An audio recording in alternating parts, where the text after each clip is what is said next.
Welcome, Johan. Very glad to have you here. Thank you very much. Glad to be with you. Great. So maybe we can start a little bit to understand your background a little bit with a quick introduction.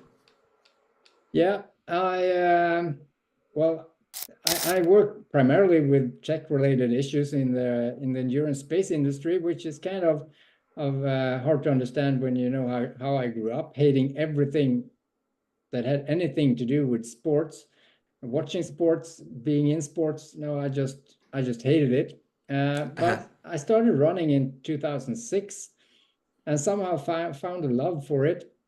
And I wanted some way to keep track of my own running, and got sick and tired of doing it in Excel or in notebooks. So since I'm a programmer, I started writing my own little runner's journal. Invited my friends to join me, my running friends, that is. And all of a sudden, we were a couple of thousand people on my little platform. And long story short, I was working with another Swedish company that did almost the same. We launched our different systems 3 weeks apart or something like that, without knowing about each other. And then we started a small registration company called My Race, if you translate it to English, Mittlopp in Swedish. But then for some reason, the Gothenburg Half Marathon, which is one of the biggest half marathons in the world, they were on the hunt for a registration system to replace the one they had. I see. And they found something in what we had developed, so they bought it.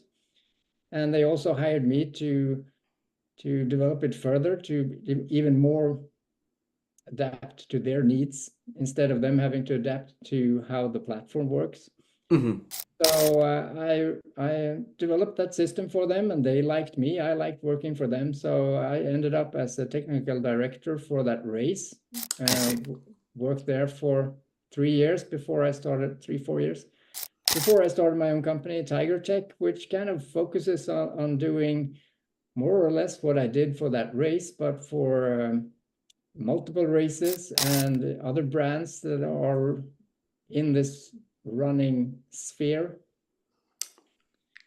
Okay. So I had the privilege of working with brands like Garmin and New Balance and Morton, a sports fuel brand, which is from Sweden, actually. Oh, great. So it's a really great space to work in. I think people who work in this in the race or the running industry, they really do it because they have a passion for what they do. Absolutely, yeah.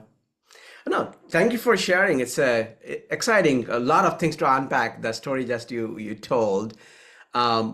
So you build that app just for yourself, or the software, and then you end up selling it to the Gothenburg Half Marathon organizers? Yeah, for the registration system we built, yes. Yeah. Okay. Oh, that's exciting. And you supported them for some time to build some new features and functionalities as the technical director for some time, right? You just mentioned. Yeah. And I mean, what me and my friends started building, that was a really simple registration system. Instead of people just sending them money and sending money in envelopes to the organizer, they could use our system. So it was really simple, just individual registration, no prepaid places or group registrations or anything like that. So there were quite a few features that had to be built to actually support what a major event needs. Okay.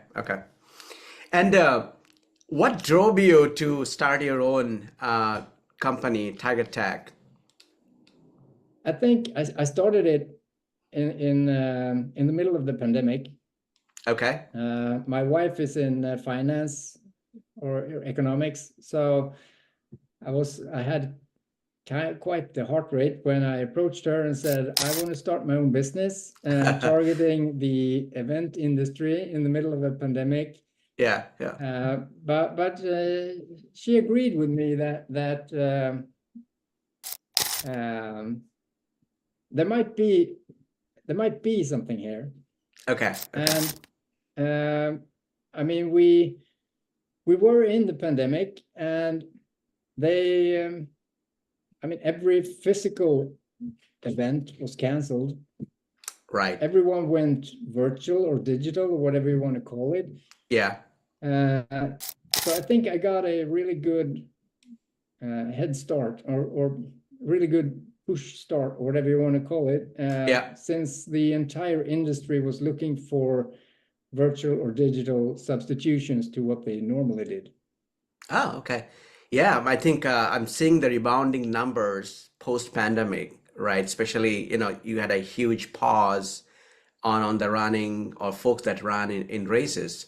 The rebound number are exponential now. It is pre-pandemic plus more.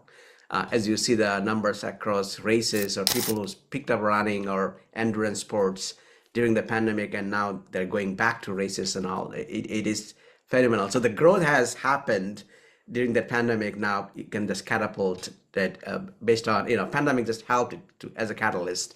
Yeah, I think since gyms and stuff like that were closed as well, Yeah, in big parts of the world, people found running, and now they also find racing.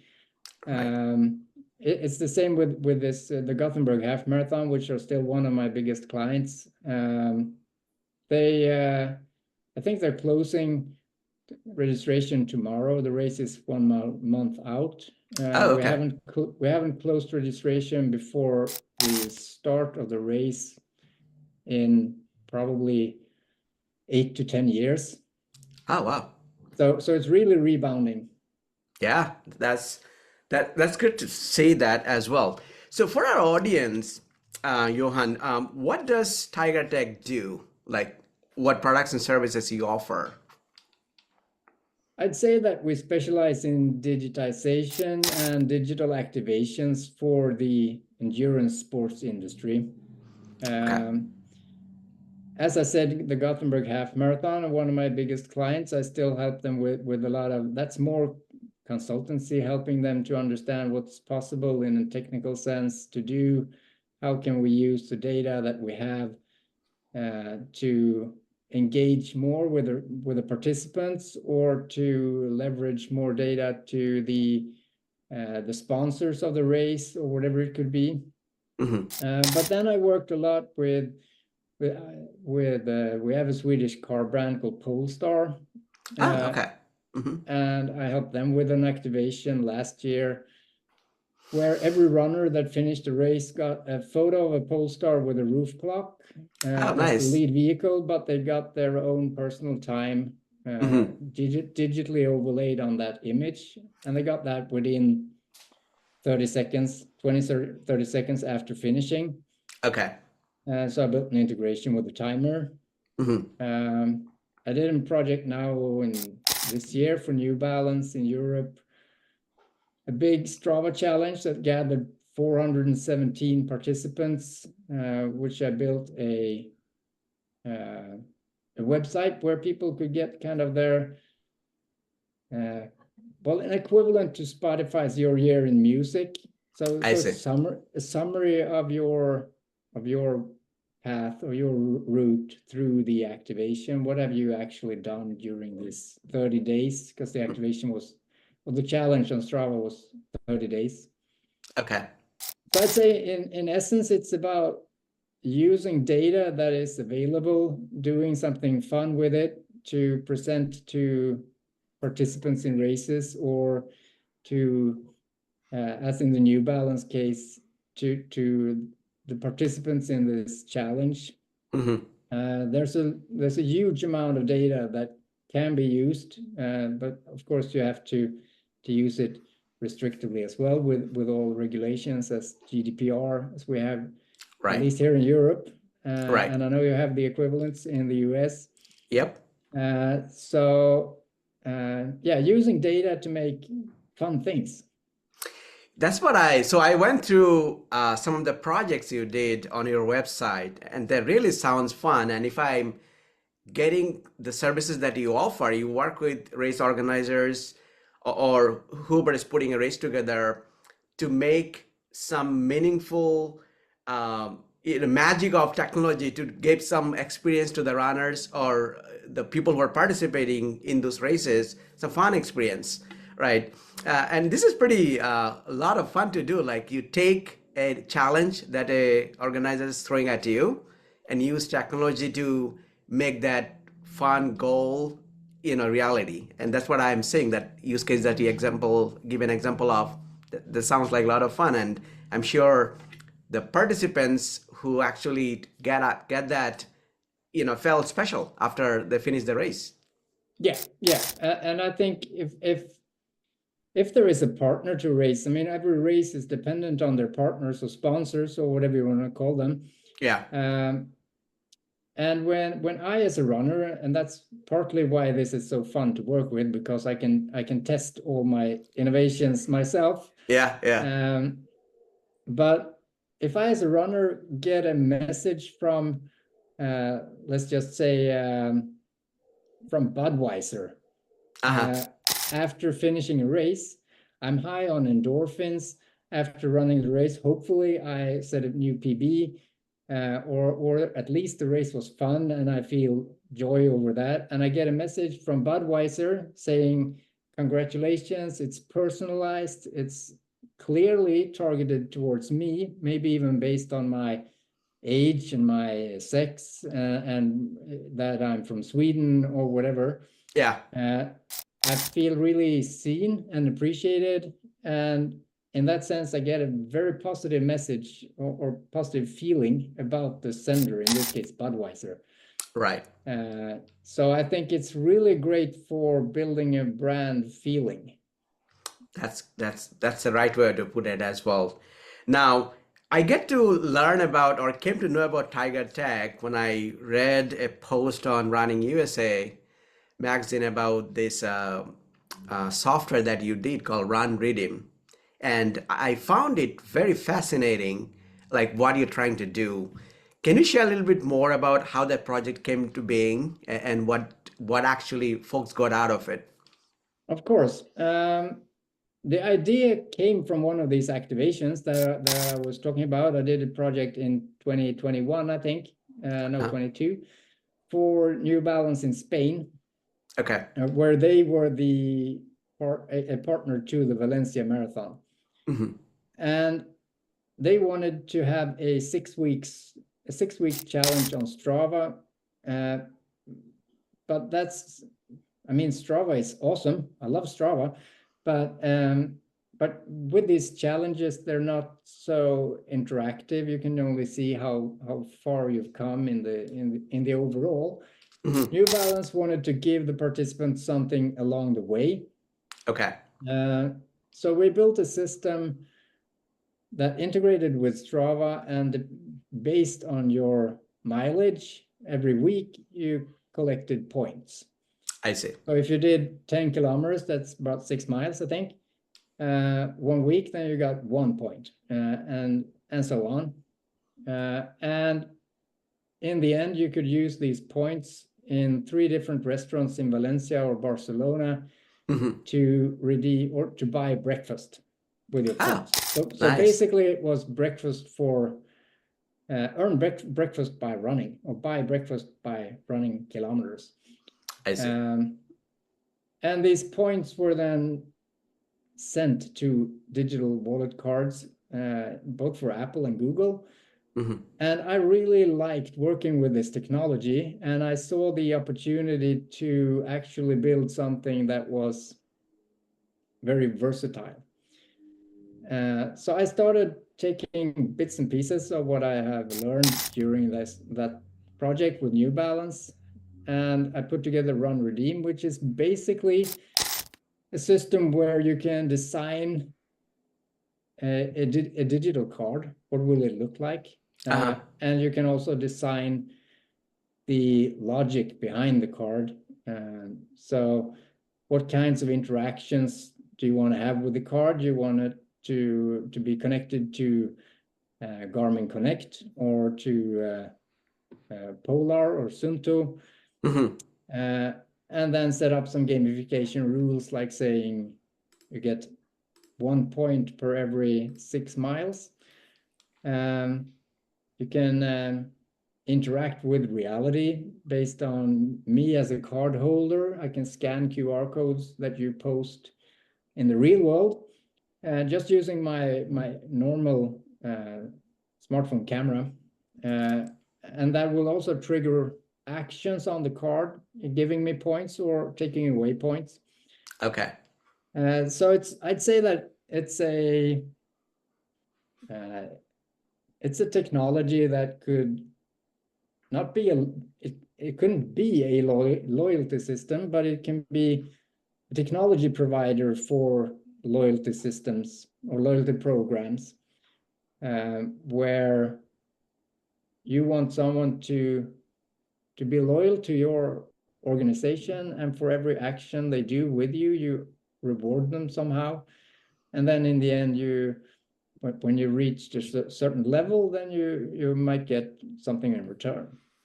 Right, right. No, that sounds exciting because, you know, I have a saying, right? Especially, you know, you earn through your miles, right? So, like, in a lot of folks, I know that, hey, I run because I want to have my beer. I want to earn my beer. So you know, run a couple of miles and then I earn my beer. So that's how they think about it. Yeah. That you're giving in more of a systematic way of thinking. It can be anything as a reward, but you can customize it based on that. Now, what state is it now? Are folks using it? I know you did a special project for New Balance. Yeah. Are folks using it now? Yeah, I've had a couple of projects in it, short term, but we had this advent calendar that one trail running community here in Gothenburg, Sweden did last in December. Oh, okay. So every year you had a certain task, and then if you were to run 7 kilometers, then we automatically checked your activities coming through these API connections from all certain tracking services, and saw that, well, you did an 8.4 kilometer run today, and the assignment was to run 7 kilometers. So here is your point. Nice. And we did.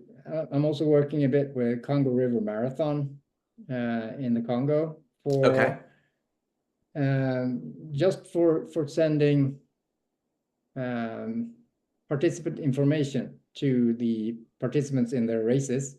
Hmm. So instead of people having to search through an inbox that might be, as my personal inbox is, at least 20,000 unread emails, because most of them are spam. Hmm. But instead of searching for an email there saying what your start number is, or which t-shirt size did I actually select when I registered, we send them that info, and in the email they can just tap a link and save their participant info to a digital card, which will automatically appear on the lock screen of your iPhone when you're at the expo where you pick up your bib, and Oh, people okay. just show that card and pick up their bib and their t-shirt, and they're happy. So it really simplified the process of packet pickup for Congo River Marathon. Oh, nice. Nice. But I say that it's a big interest from everyone I'm talking to, both brands and races. But the big issue for people to actually jump on board is not what are we going to reward people for doing, but what are they going to get when they reach a certain level? Then we have to give something away. Right. And they don't like to give things away. They want to get paid for their products, whatever it could be. If it's an infantry race or some sports fuel or sports drink or whatever. Right. So that's where it's hard to sell. But everyone loves the idea, and that kind of keeps me going in developing it further. Because I Right. believe in the idea. It's just a matter of getting some traction.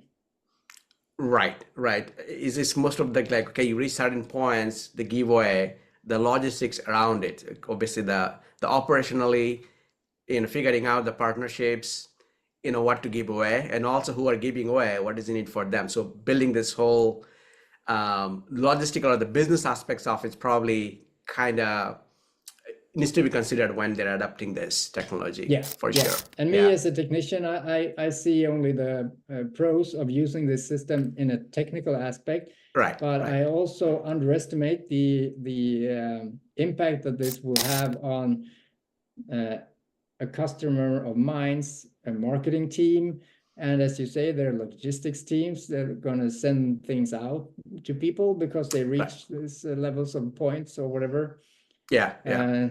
So I learned a lot during this process as well, that it's not that easy as to just adapt a software and get going. It's Yeah. without marketing, you can have the best software in the world, but no one will see it. No one will notice it. That's for sure. That's for sure. No, it's a good way to put it. So, one thing I love to talk about on this podcast is getting your first customer. If I heard you correct, so Gothenburg Marathon is, or the half marathon is the organizer or your first customer, right? For Tigertech? No, my first customer was a company called Transpiration here in Sweden. Oh, okay. So tell me the story a little bit because I like to hear about you started a company, getting your first customer, and someone is willing to take out their wallet, say, okay, I'm going to pay you for the service or product that you offer. Yeah, I How was think it? this is kind of undramatic because Okay.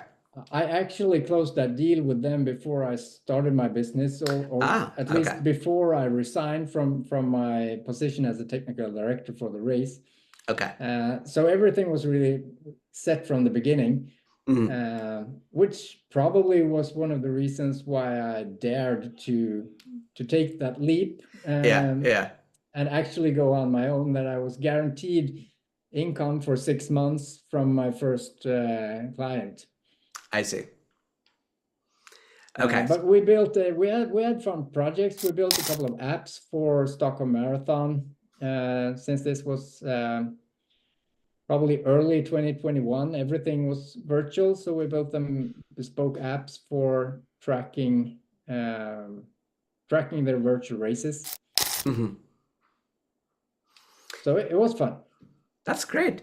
And so, what state is Tigertech is now? Are you doing helping or a lot of customers, or you are very selective on who you support, or which projects you take on? No, but I tried to focus on the endurance space, Yeah. stay within sports. I think some people say, why don't you take projects from whatever company? It's still money, but Yeah. I don't think I'm, as I said in the beginning, I'm not in this for the money. Of course, I want to be able to pay my bills, but I want to do things that I love to do, and I want to work with people with passion, that have a passion for the same things more or less that I do. And fortunately, when I'm that picky, selecting clients in the running space, or the endurance sports space, that kind of seems to be the average Joe in this industry, that they are really passionate. Right. And I wouldn't say that I'm at a place right now, just yet, where I can be picky and say, no, I don't want this project because it doesn't sound fun, and I have 4 other clients in line. But I'm a normal Swedish work week is probably 40 hours, and I would say that I put in 50, 60 hours a week. So I have work to do. Okay, that's great. But since it's fun work and since I love it, it doesn't really feel like working. It just feels like doing fun things. Yeah, you're helping your fellow runners or endurance sports enthusiasts or the organizers somewhere to make some fun projects for sure. So what's next for how do you see Tigertech going forward? Oh, good question. I'm more of a live for today kind of person. Okay. But yeah, I don't know where the interesting question is, what happens with Runredeem? If that gets traction, in my head, that could be really big. That could be a popular service, and that might end up in me having to hire people. Today, I'm a I'm just a one-man show. It's just me. Tigertech is what you see now. Mm-hmm. It could be like that anyway, because I feel like this year specifically, I see more interest in the services that I offer. I have at least more inquiries from people that might want to do something. Mm-hmm. It hasn't gone that far yet that I have to say no to someone because I don't have time. But it might come to that in a future. Mm-hmm. But I'm hoping that combining kind of these services as if we say Runredeem is more of a software as a service Okay. with consultancy and contracting work as with these activations. I think there's a bright future for Tigertech. That's great to know, and wish you all the best for sure. Now, as you work on this custom projects or the need of different organizers or different companies, what trends you are seeing, Johan? Do you see a trend like where the industry is going, especially if you think about technology used in endurance sports?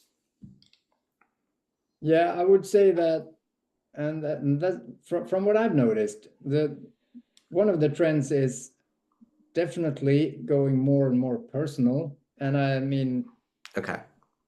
if you boil it down to, or go back 5-10 years maybe, Mm-hmm.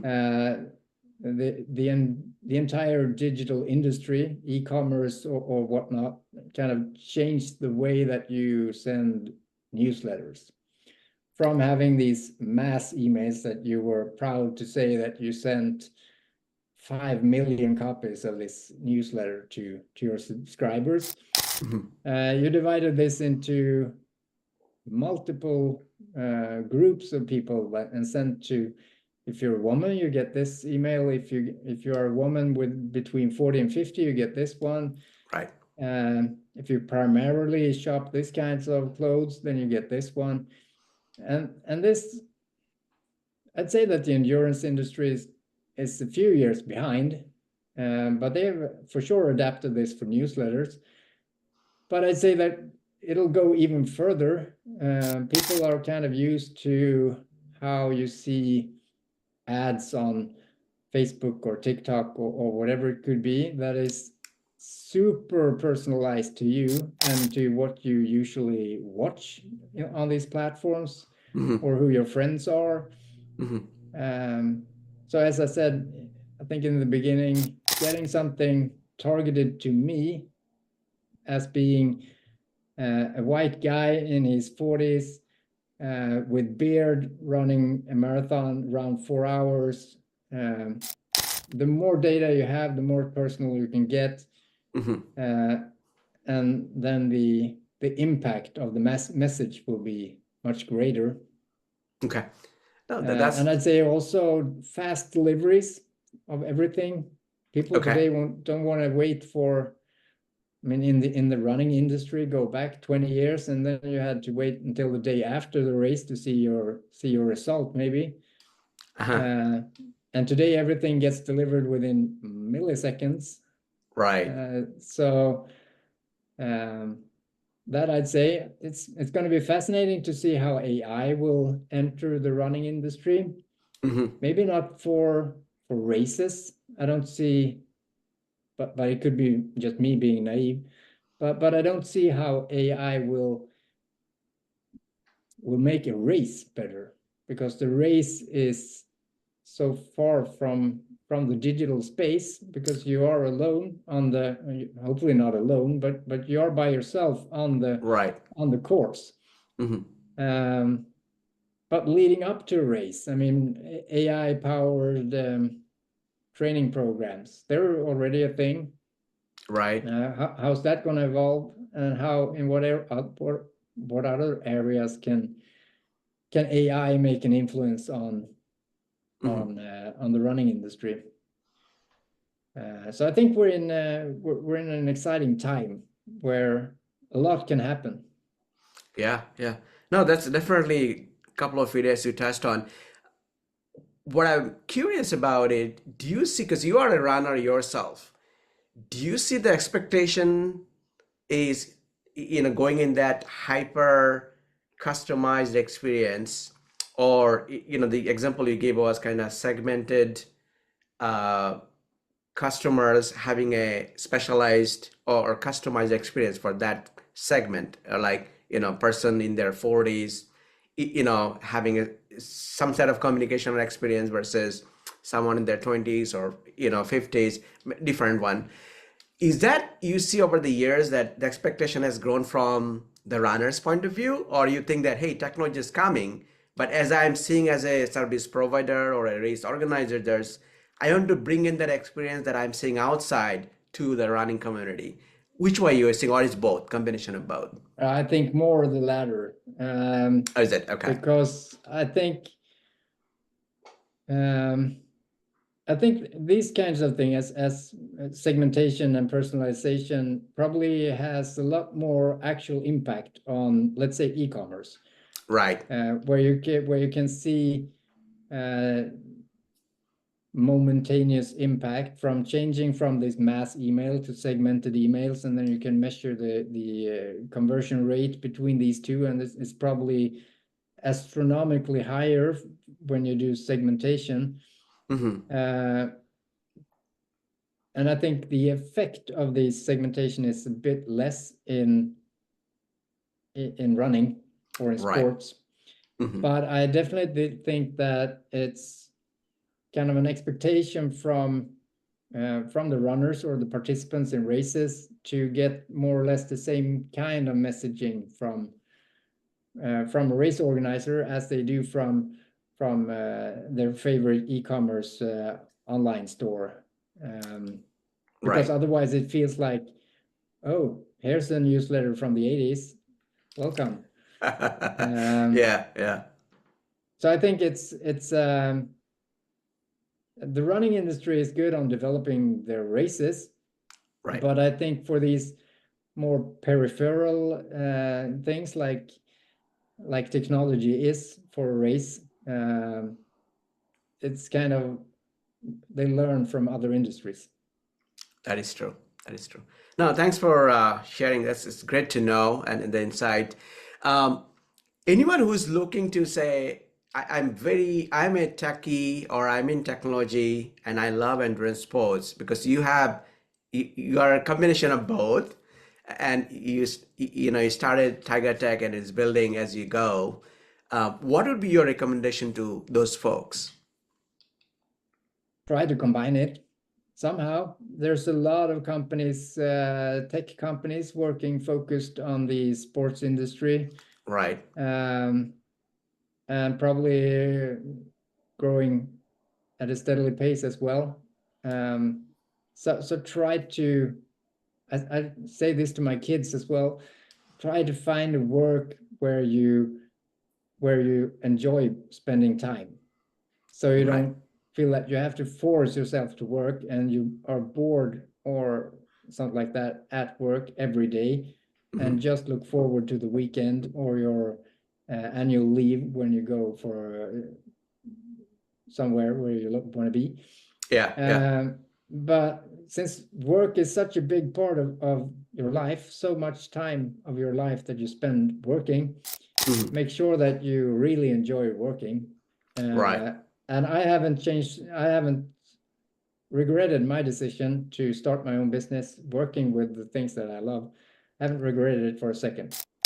Yeah, looks like definitely you're enjoying what you're doing, and Yeah. wish you all the best.